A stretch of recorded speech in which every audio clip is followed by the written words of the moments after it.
शरीफ की जल्द वतन वापसी का इशारा दे दिया। वालिद और भाइयों से मिलने के लिए लंदन जाने का ऐलान भी कर दिया।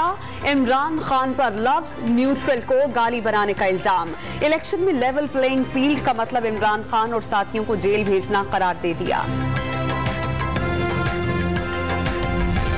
साबिक सदर आसिफ अली जरदारी की तबीयत नासाज। बैरून मुल्क से आए तिब्बी माहिरीन की 3 रुकनी टीम ने मुआयना किया। बिलावल भुट्टो भी अस्पताल पहुंच गए। बैरून मुल्क इलाज करवाने पर गौर।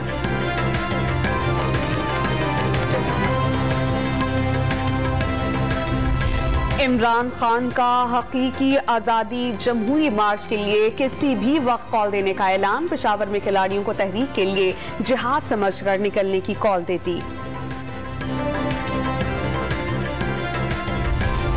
हुकूमत और किसानों में मुज़ाकरात कामयाब। बिजली बिल्स पर फ्यूल एडजस्टमेंट चार्जेस खत्म करने का मुतालबा तस्लीम। इस्लामाबाद आए किसानों ने धरना खत्म करने का ऐलान कर दिया।